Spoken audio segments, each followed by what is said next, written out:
Hi everyone, today I'm very excited because Motherdough sent me some sourdough starter, and this is already made for you, so you don't have to go through the whole process of starting it and hoping that it works and the whole thing. This comes in a little jar. I'm not sure if you can see, it's kind of liquid. You do need to kind of liven it up. So we're going to put this in my Amish Chef sourdough kit, and we're going to feed it so that it wakes up and it's ready to go. And then tomorrow I'm going to make a sponge. This is kind of a 2-day process to wake this up, but if you make sourdough starter yourself, you have to start from, it takes a week. So buying it pre-made is a lot faster, and we're going to see how it tastes because I'm sure it's going to taste really good. The reviews on this are really good. So let's get started by putting this in the kit and feeding the yeast to get it livened up again. For the first part of this process, I have my kit from the Amish Chef here, and this comes with a little cover that you can put on the thing so you don't have to worry about a rubber band. It has a little guide that tells you the last time you fed it if you're starting from scratch. Since we're not starting 100% from scratch, I don't need that as much, but I am going to use this to show how much it's risen. So the first thing you do is you take this out, and you want to put all of the starter into the jar that you're going to be growing it in. And you're basically going to feed the starter, because this is, like I said, it's a living organism, and we want to make sure that it is bubbly and happy and makes a beautiful sponge when you go to make your bread. And to do that, you give it some flour and some water, and you want to use unbleached flour for the best result, and you want to use bottled water or filtered water for the best result, just to avoid any kind of chemicals that can kill the yeast. And I'm going to try to put all of it in there. I don't like wasting any starter, but sometimes you have to just say goodbye to some of it. Once you have the starter in the jar, you're going to add 2 ounces of water. It's a 1/4 cup, that is 2 ounces. And you're going to add 2 ounces of flour. If you don't have a kitchen scale, 2 ounces of flour is just under 1/2 cup. So if you put 1/2 cup in here, that's going to be fine, but this is just a little less than 1/2 cup. And we're basically just feeding those yeast organisms that are in that starter. So let's stir this up. You want to stir this so that it's completely smooth and that the yeast has access to all of the flour in there. And then we're just going to leave it. I'm going to leave this for 24 hours. I'll probably get up tomorrow and make this bread, or I'll make the sponge for it. And you just want to stir this as smoothly as you can and get rid of all of the flour lumps. But if there are some lumps left in there, it's not tragic. It's better to smooth it out as much as you can, though. Now you kind of have a floury paste. The yeast organisms are in there and they're being fed by that flour. They're going to start eating it and they're going to start bubbling and they're going to start growing. What you want to do is take a cloth and put it over there. This comes with the kit that I have, so it's a little rubber band. But take a cloth and put it over there with a rubber band if you don't have this.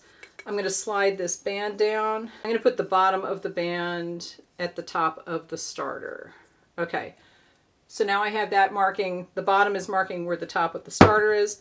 I'm going to leave this for 24 hours and we're going to watch to see how much it grows and how bubbly it is tomorrow. I wanted to show you all this. It's about maybe 3 hours since I put this in, and you can see these little bubbles like here.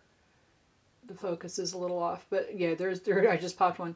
This stuff is bubbling already, so this is nice and healthy. And when you see the bubbles coming up, it means that the yeast is active and it's expelling gases and it's expanding. So this stuff is coming to life and I can't wait. And tomorrow, when it gets the full time has passed, we'll see how much it's expanded into the jar.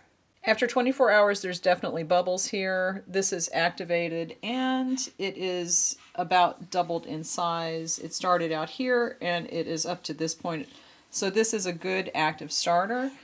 And I'm going to go ahead and make the sponge, which is going to be how I bake the bread. I made the sponge last night, which is, for my recipe, it's 1/2 cup of the starter, 1 cup of water, and 1.5 cups of flour. And look at this, is a beautiful, beautiful sponge. And this is ready to go. Now this, I'm just going to look at that. Look how gorgeous that is.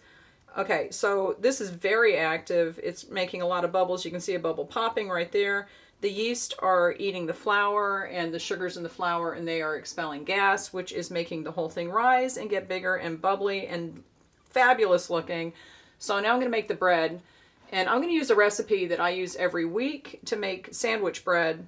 So it's not the traditional sourdough bread with a lot of holes in it. It's more for eating sandwiches, and we just eat it throughout the week. I don't even buy bread anymore. I just make this once a week. 2 loaves is perfect, and this is beautiful.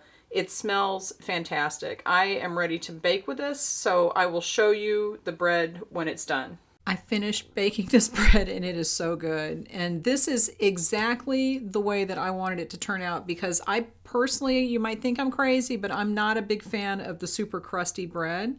And this recipe has some oil in it, so it makes a really good sandwich bread. And this sourdough starter was ready to go. A lot of times the starter will give you a sponge that is not super active. This sponge was ready to go, and I did not have any problem with this bread rising. A lot of times sourdough takes a little longer than commercial yeast to rise, but there was no real time difference. The crumb on this bread is perfect for me, and I know that people like the sourdough with the big holes in it. I don't, because I want to be able to enjoy the flavor on a sandwich. And if you ever had a chicken salad sandwich on sourdough bread, really good. And that might be what I make for dinner tonight. But the crumb on this recipe is really good for sandwiches. And you saw how the bread itself, it's crusty on the top, so it has a nice crust here. But the bread itself is soft enough that you can cut it and use it for sandwiches and not have to really fight the crust when you're biting it if it's in a sandwich. This sourdough starter made it so easy. If you're not interested in starting a starter by yourself, then just get some of this stuff, because it cuts out the entire process of having to start from scratch and build it and watch it grow and make sure it's perking and the whole thing.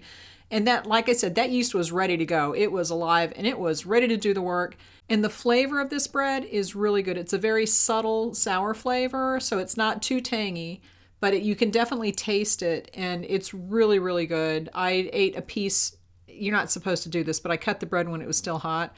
I ate a piece when it was straight out of the oven, and you can really taste the sourdough, but it's not too much. So if you've never made sourdough bread before and you're scared of the process, go get some of this, because it made it really easy to get the starter up and going. And you don't have to worry about whether it's going to work, because it's working already when it comes to you. So thank you to Motherdough Company for this sample. I really enjoyed it. And there's more. This is not the only bread that I'm going to make from this. There was some starter left over, probably enough to make maybe 4 or 5 more loaves if I use it all up, or I can keep feeding it and keep it going for a while longer. So leave me any questions and I will talk to you later.